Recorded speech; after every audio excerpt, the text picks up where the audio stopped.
this will be Black Ops 7 Zombies, or at least, that's what I think. In this video, I wanted to do a different kind of content piece than usual. Rather than a specific individual theory or lore breakdown, I wanted to talk about my prediction for exactly what Black Ops 7 Zombies will be on launch, and a rough idea on the post-launch story and DLC maps. This is going to be a combination of leaked information about the game up to now, plus where the Black Ops 6 Zombie story currently is, and what we can extrapolate for it as to where I see it going, all to craft our marvelous prediction. So stay tuned until the very end. Before we get into Black Ops 7, we first have to establish what's going on in Black Ops 6.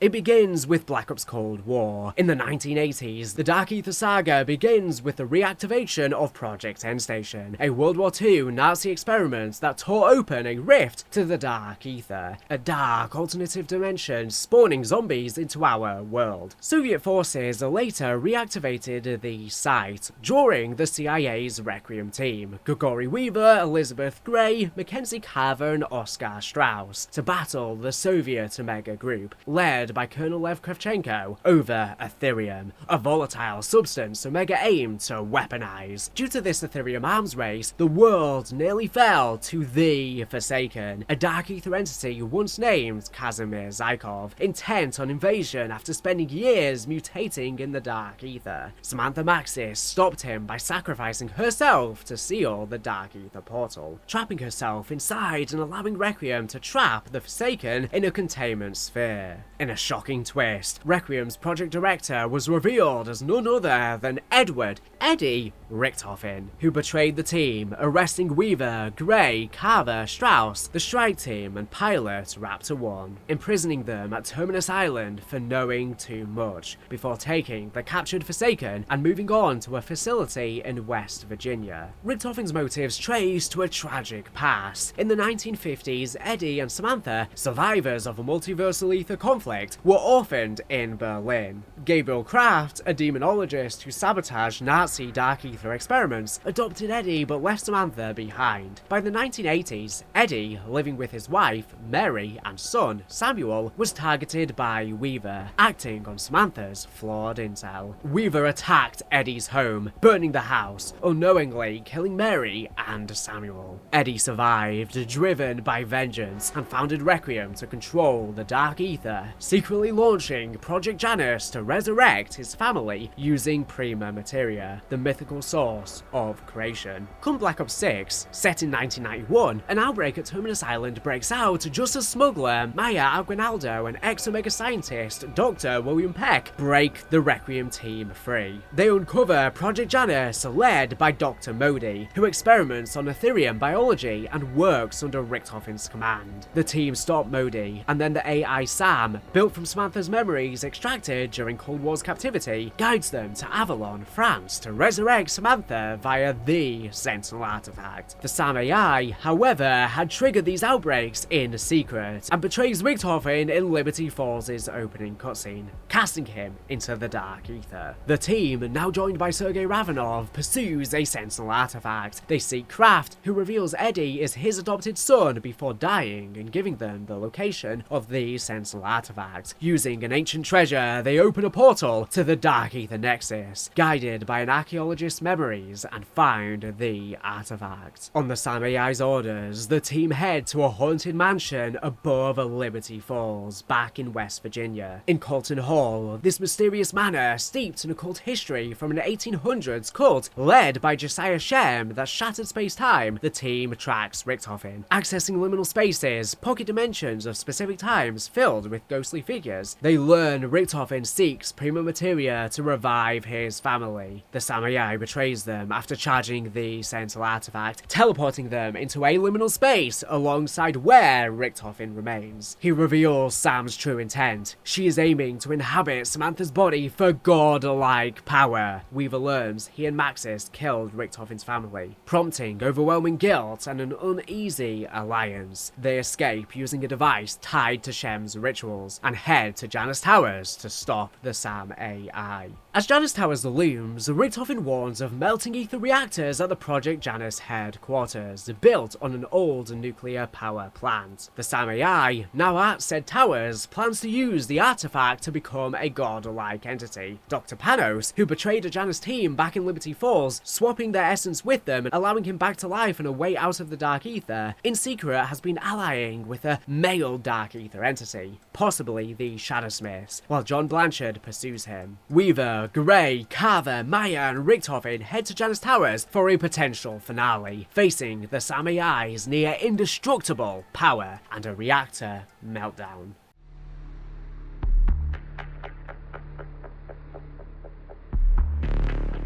So, now that we are all caught up, how is Black Ops 6 going to end? I think there will surely be some surprises we can't predict here. There always is with Treyarch. But for the most part, I believe we can take a look at where we are now, where we have to get by Modern Warfare Zombies, and what we know is coming in Black Ops 7. We can take all of that information together to interpret how this game will most likely end, with a little bit of what I would personally like thrown in to fill the gaps. The Terminus crew and Richtofen will arrive at Janus Towers and find both the Samurai and Panos already there. I believe not working together, but ultimately both will be obstacles for our characters. The main priority will be getting the Sentinel artifacts back from the Samurai, and then using it for a goal that is not hers. This likely suggests we will ultimately see a Richtofen victory and see his family restored. But even if that is not the case, I do not think Sam will win either. Worst case scenario, in my opinion, is that neither character wins. Ultimately though, Sam will fail to our heroes. Richtofen will then exit the story, either defeated and dejected, or with his family, depending on if he gets the artifact. When she is destroyed, Zykov, inside her core, also dies. This now leaves the Dark Ether without an Archon. Without a leader to control the denizens of the Dark Ether, the creatures inside go crazy. It's then that the old ones appear once more, those who have been waiting for there to be no Archon. Dr. Panos' mysterious allies, the Shadowsmiths, or at least their representative, will finally make themselves known in the forefront of the story. This will start the closing arc of the game.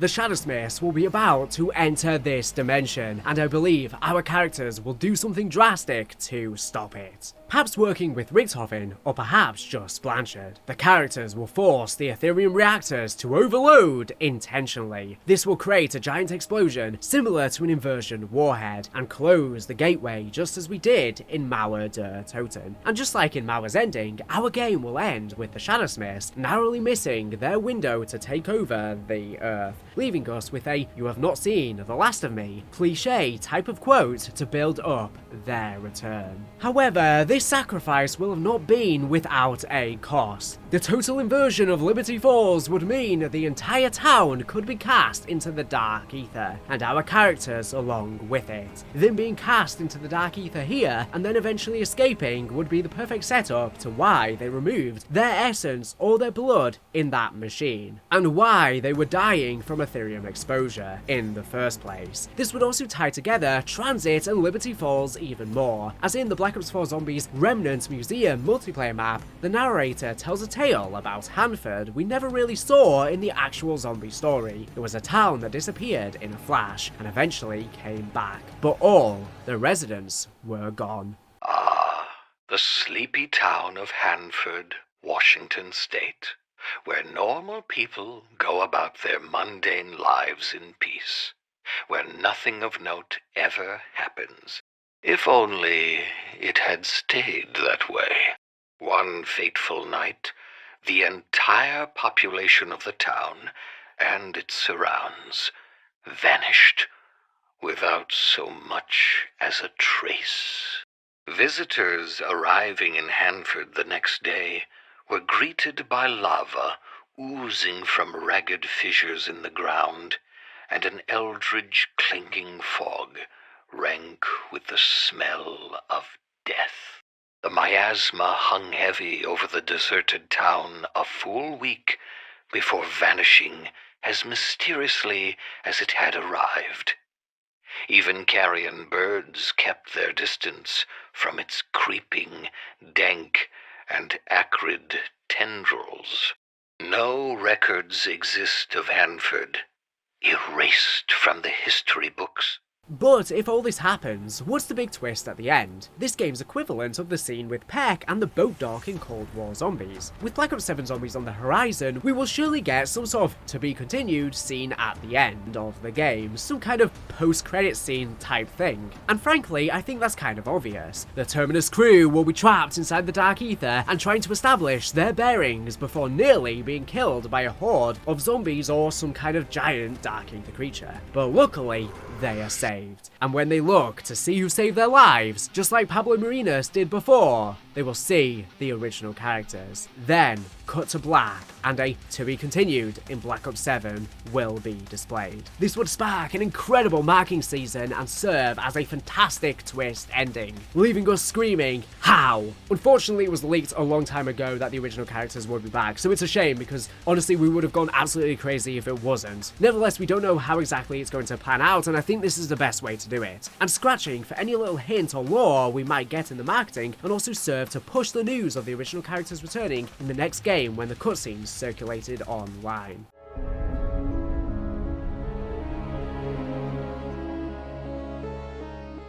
So that sets up well for Black Ops 7's launch map, the supposed TranZit remake or TranZit spiritual successor, as has been rumoured. Now there's been some leaks saying that it's a one-to-one TranZit remake, but I highly doubt they would one-to-one remake TranZit, especially with all of the flaws that the original map had. I do however think the idea of some sort of spiritual successor / map that features the bus or a similar transport system like we see in the teaser is very well possible. While we didn't get a ton of footage of Black Ops 7 Zombies in its reveal trailer, we did get a few seconds, which is more than I expected, to be honest. In this footage, we can see the headlights of some sort of vehicle, a few zombie models, and silhouettes of buildings and a windmill in the background. Let's discuss one detail at a time and try and build a better picture of exactly what we are seeing. The windmill makes it semi-obvious. The base location here is some sort of farm, with some people going as far to say it is the farm from TranZit inside of the supposed TranZit remake. And that could definitely be possible when, of course, the entirety of the old multiverse got thrown inside of the Dark Ether. However, I think it may be an area somewhat similar to the original farm, but not exactly the same. Let's take a look back at Liberty Falls in Black Ops 6, a town that is centered around a four-way intersection, featuring a bank and a church, and with a car wall you can climb over from one side to enter it. It seems to me that, at some level, Liberty Falls is a bit of a spiritual successor to Town from TranZit, or a modern reinterpretation, and I think we may be seeing the same here with Farm. If we take a closer look at the zombie models, we can actually spot something I've seen little to no one else pointing out so far, and is something I've discussed in prior videos before. We can, in the rough and very dark shots we get of the map, make out some kind of vague features of these zombies. These clothes and other unique features seem to show that these zombies are the same zombie models that Liberty Falls uses in Black Ops 6. Well, this doesn't confirm 100% this is a Liberty Falls, it is something pointing to that, which I've seen no one else discussing. And then, in the background in the sky, we see the silhouette of a very large structure. This structure, when lined up with the shape of the Janus Towers in Black Ops 6, seems to be nearly identical. It seems then that we are at some kind of farm, but close enough to Janus Towers that we can see it in the skyline. This aligned with the zombie models means this map is almost certainly set in Liberty Falls. But we know from the blog they released that Black Ops 7 Zombies' first map will take place in the heart of the Dark Ether. This lines up almost exactly with our earlier prediction of Black Ops 6 Zombies' ending. Some sort of disaster in Janus Towers, likely related to the Ethereum reactors, seems to throw a copy of Liberty Falls deep into the Dark Ether, encapsulating it, sending not just the crew in there, but the entire town itself. This may be setting up a map much closer to the original TranZit than he envisioned at first. If we are that close to the towers, it's likely the town of Liberty Falls is accessible, and we see the farm here. Two of the points of interest present in the original TranZit. It's likely to me, then, that we will see some kind of twisted recreation of TranZit in the Dark Ether, using Liberty Falls as its surrounding area, with the two kind of meshed together. This lines up with what we heard way back in that focus group leak. A large map, some kind of TranZit spiritual successor or reimagining, and potentially with up to 8 players. Whether all 8 are playable, or that's just the maximum selection you can pick from, but you can only select up to 4, similar to Alpha Omega, is yet to be seen. But nevertheless, Mess, with the ending of Black Ops 6 seemingly catapulting Liberty Falls into the Dark Ether, it would likely send anyone left there into the Dark Ether as well. This would put our Terminus crew smack dab in the Dark Ether and likely facilitate them meeting up with and fighting alongside the original characters. These would be the 8 players that focus group members were asked about. And this way, those that feel the Black Ops 6 zombie storyline has been underwhelming and these characters have not been fleshed out enough, they get a second chance at redemption, but hopefully not taken away from the original characters. Both need a time to shine, and should hopefully work together to add flavour to each other instead of detracting from each other's groups. The plot of the map from here, I imagine, would be a reintroduction of the original crew for new fans, a vague explanation of how they exist again that will be expanded along during the DLC season, and the introduction of our new villain, the Shadowsmiths. The Shadowsmiths are ancient, powerful entities, likely the old ones from Black Ops Cold War's Spragmos prophecy. The devoured shall be reborn, the scattered ashes shall be reformed, the Forsaken's torment will be undone when the old ones reign once more. Zykov's intel further describes them as having fought to a stalemate since the realm was young, seemingly predating the Apothicons and Nether Wars. They are led by a hat-wearing figure, possibly the Shadow Man, or at the very least I think Treyarch have intentionally made us think they are the Shadow Man, introduced in Modern Warfare Zombies' ending. His plan, according to what was leaked about Black Ops 7 from focus groups, is to harness the original character's essence for restoring the Ether multiverse, apparently dubbed a Warden. According to Zykov, they likely went into hiding,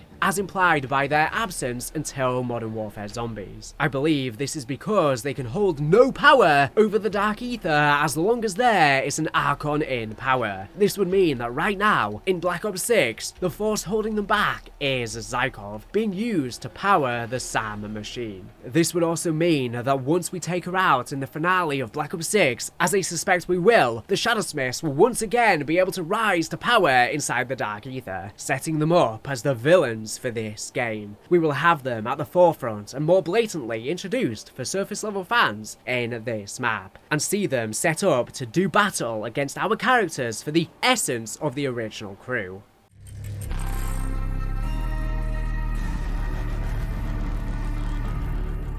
And for the DLC, what I suspect will happen, and also what would be the coolest option, is an almost backwards recreation of Black Ops 3. Black Ops 6's story, with the battle of Richtofen versus Sam, is almost a reverse retelling of Black Ops 2, with it being Richtofen versus her father, Ludwig Maxis, at the time. And with the Shadowsmiths attempting to retrieve the original character's essence, this sets us up to do the same again. Whereas in Black Ops 3 we were going from one dimension to another and stealing the souls of the original characters, I think we will do exactly the opposite here. Each DLC will be a liminal space of an old universe, fragments from the old multiverse that was thrown into the Dark Ether at the ending of Time to Toten. Whatever ones our new versions of the original characters are tied to, each will be held together with their essence, just like each liminal space in the mansion was held together by a person. Instead of retrieving the souls for a higher power, though, the Shadowsmiths will need to be stopped from taking each character's essence one by one, with us doing quests to protect them. We have already had a map locations list leak for Black Ops 7. Now these are just concepted ideas that Treyarch apparently have and won't necessarily go into fruition, but it shows that Treyarch want to go to more ambitious locations and are finally going to be exploring alternative histories once again, showing us that the old multiverse was thrown into the Dark Ether and that's what we're going to be playing as. As I said before, Black Ops 7 Zombies' maps are described as being in the heart of the Dark Ether itself. The leak lists are a map set in Afghanistan, a map set in Vietnam, a Shoin Japanese temple located at the bottom of an erupting volcano, a space station located within the Dark Ether, a map set in New York post-World War II, an alternative history where this time the Nazis won the war. Some of these I think fit more obviously than others, so let's break them down in a DLC order that makes sense. We would start with Richtofen, just as Black Ops 3 did. This sets the Nazi taking over New York City as the most likely candidate for DLC 1, considering Richtofen is the only character of the 4 to ever associate with the Nazis. It's likely this is the universe he came from. If I'm correct with my ending assumption for Black Ops 6 that the Janice Richtofen from Black Ops 6 will exit the story, a new one in the Dark Ether needs to slot in instead. If true though, will Janice Richtofen still be able to communicate from the regular world, potentially, or wherever or whenever he ends up, is a story for another day, but it would be cool to see different alternative Richtophens interacting with each other once again. Anyways, interestingly, it also implies that this new Richthofen will be very similar to Ultimus Richthofen if the Nazi parallel is the case. Next would be Dempsey and DLC 2. What makes the most sense here is either Afghanistan or Vietnam. These locations are both popular locations for depictions of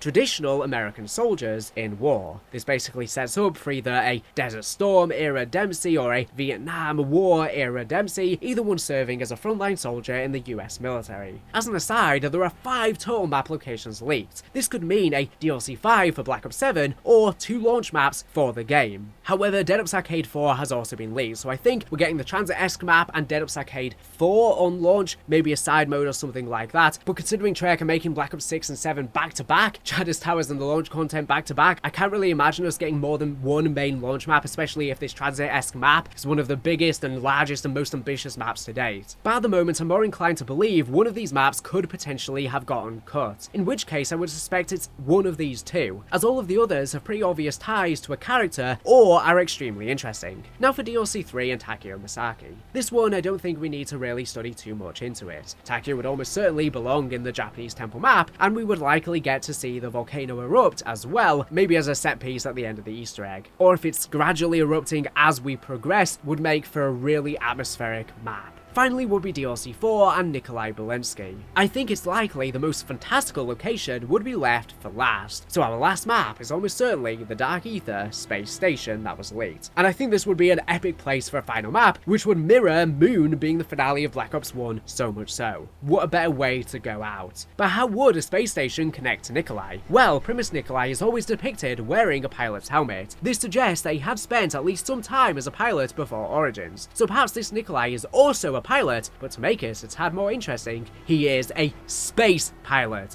a cosmonaut. And this would mirror the Ethereum's arms race between Russia and America that we saw a lot in Cold War Zombies. This location would perfectly serve as a climactic final battle, and let us finally settle the debate on what the Earth looks like in the Dark Ether. And it's certainly possible. We've seen other worlds in the skybox of the Dark Ether in Modern Warfare Zombies. We know Ethereum essentially serves as the Dark Ether's inhabitants' oxygen, so they wouldn't necessarily need to wear masks.